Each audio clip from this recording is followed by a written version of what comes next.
ASD autism spectrum disorder वाले बच्चों को सिर्फ बोलना नहीं सिखाया जाता है, बल्कि स्पीच डेवलपमेंट में फोनिक साउंड, वोकैबुलरी डेवलपमेंट के अलावा ओवरऑल डेवलपमेंट पर फोकस दिया जाता है, जैसे कि motor learning, sensorial development of child और कॉग्निटिव डेवलपमेंट का खास ख्याल रखा जाता है। Cognitive development, cognitive functioning of or relating to the mental process of perception, जिसमें मेमोरी, जजमेंट, रीजनिंग पावर भी डेवलप होना शुरू हो जाते हैं। बिस्मिल्लाहिर्रहमानिर्रहीम, अस्सलाम वालेकुम। मैं खानम सिकंदर जहां अपने फेसबुक पेज और YouTube channel from my diary पर आज मैं ASD ऑटिज्म स्पेक्ट्रम डिसऑर्डर वाले बच्चों की स्पीच थेरेपी के हवाले से कुछ टिप्स एंड टॉस डिस्कस करूंगी, जिसके ज़रिए पेरेंट्स अपने बच्चों को घर पर ही स्पीच थेरेपी करवा सकते हैं और उनके स्टेज के मुताबिक इन बच्चों का ख़ास ख्याल रखना होता है, क्योंकि हमारा जो ऑब्जेक्टिव होता है as a teacher, as a mother और एज अ स्पीच थेरेपिस्ट कि बच्चे का ओवरऑल डेवलपमेंट हो। क्योंकि ये जो बच्चे होते हैं ऑटिस्टिक, जो बच्चे ASD वाले जो बच्चे होते हैं, उनका कॉग्निटिव पावर इतना स्ट्रॉन्ग नहीं होता है जैसे नॉर्मल बच्चों का होता है। तो इस बात का खास ख्याल रखना होता है कि इन बच्चों को near to far, known to unknown, easy to difficult, cognitive to creative method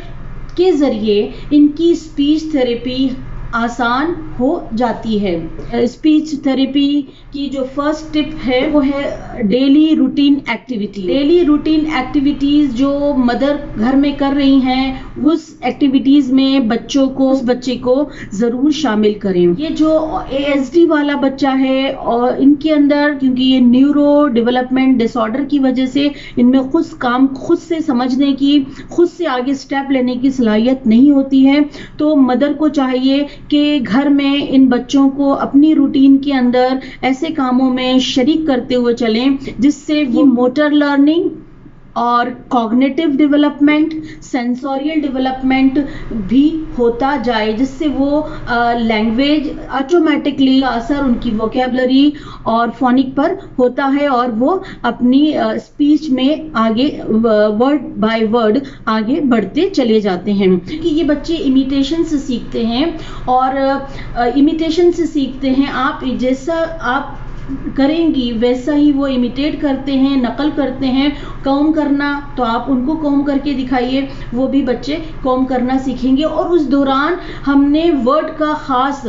special जो पर्टिकुलर वर्ड है, छोटे छोटे वर्डों का खास ख्याल रखना होता है, क्योंकि इनको बड़े सेंटेंस नहीं बोले जाते हैं, सिर्फ सिंगल वर्ड का ख्याल रखना होता है कि कॉम योर हेयर, अपने बालों को कंघा करो, कॉम, कॉम योर हेयर, और छोटे वर्ड का ध्यान रखना होता है जैसे आप करेंगी। और इस स्पीच थेरेपी में दूसरी बात का खास ध्यान रखना होता है रिपीटेशन का। ये बच्चों के साथ, क्योंकि इनका न्यूरो डेवलपमेंट डिसऑर्डर होने की वजह से ये बच्चे फर्स्ट अटैम्प्ट में वो नहीं समझ पाते हैं, तो उनके लिए ज़रूरी है कि आपने जो डेली रूटीन एक्टिविटीज़ में उनको शामिल किया है, उसमें बच्चों को आप रिपीटेशन का ख्याल रखें, वर्ड्स को रिपीट करते जाएं, ठेर कर वर्ड छोटे यूज़ करें, लेकिन रिपीटेटिव बिहेवियर आपका होना चाहिए, जब जाके वो बच्चा रिपीट करेगा। शूज़ पहनना सिखाना, कॉम करना, अगर आप किचन में कोई काम कर रही हैं तो बच्चे को भी कोई ऐसा बर्तन या ऐसा कोई स्पून दे दें जिससे वो आपकी कॉपी करता जाए। आर्टिफिशियल टॉयज आते हैं इससे रिलेटेड, किचन से रिलेटेड, प्लास्टिक के, सॉफ्ट रबर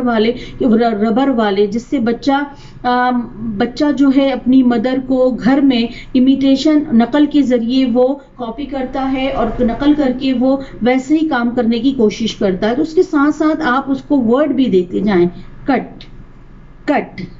जैसे कि कट आप सिखा रही हैं कोई चीज़ कट करना, तो आप उसको आर्टिफिशियल कोई टॉय दे दें जिससे वो कट करना भी सीख जाएगा। और साथ साथ मोटर लर्निंग के साथ साथ उसको ये पता चल रहा है कि इसको कहते हैं कट,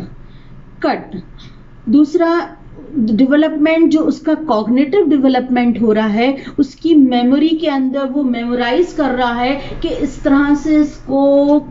काटा जाएगा, इसको कट कहते हैं, कट कहते हैं। और ग्रिपिंग उसकी मजबूत होती है। जब बच्चे की स्कूलिंग शुरू होती है तो ये बच्चों की पेंसिल ग्रिपिंग भी स्ट्रांग हो जाती है।